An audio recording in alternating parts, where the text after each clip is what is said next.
Pemirsa, pemerintah mencabut PPKM di Sumsel. Pencabutan PPKM sendiri dijelaskan Wakil Gubernur Sumsel usai rapat bersama Kemendagri pada 2 Januari 2023. Usai mengikuti rapat koordinasi pencabutan pemberlakuan pembatasan kegiatan masyarakat PPKM yang diselenggarakan Kementerian Dalam Negeri Republik Indonesia pada Senin 2 Januari 2023, Wakil Gubernur Sumsel Mawardi Yahya menjelaskan meski PPKM dicabut, ketentuan masyarakat dalam menerapkan protokol kesehatan tetap dianjurkan lantaran saat ini COVID-19 masih ada namun dianggap seperti penyakit lainnya.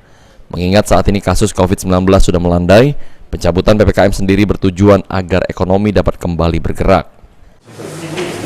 Maksudnya aktivitas masyarakat itu tentunya tetap dipersilakan berjalan, tapi ada ketentuan-ketentuan protokol kesehatan tetap.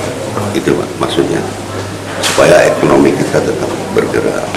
Tapi tadi Menteri Kesehatan sudah menyampaikan, tentunya sekarang dituntut kesadaran masyarakat kita bahwa itu tidak mungkin semuanya hilang, tapi tetap butuh kesadaran kita sama dengan mungkin penyakit-penyakit lainnya. Saya kira itu ya. Situasi ekonominya seperti apa ini? Saya kira sekarang ya sudah jauh lah.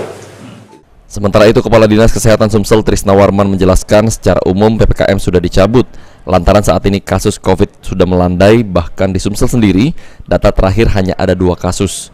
Meski PPKM dicabut, bagi kegiatan yang mengundang orang banyak masih perlu dilakukan pembatasan tertentu.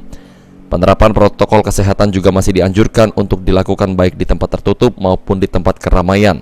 Masyarakat juga dihimbau untuk tetap melakukan vaksinasi hingga dosis ketiga atau booster bagi yang belum melakukan. Pencabutan PPKM hari ini mungkin gimana Pak? Bisa jelaskan Pak? Ya, pencabutan PPKM maksudnya itu apa? Dalam arti kata untuk pembatasan kegiatan untuk yang PPKM itu hanya untuk kegiatan yang memang mengundang orang banyak ya.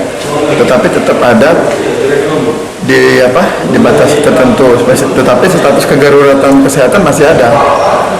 Tetap. Artinya masih wajib menggunakan masker dan prokes ini Pak? Masih dianjurkan memakai masker di tempat tertutup dan juga di tempat-tempat keramaian. Sandi Pratama, PAL TV.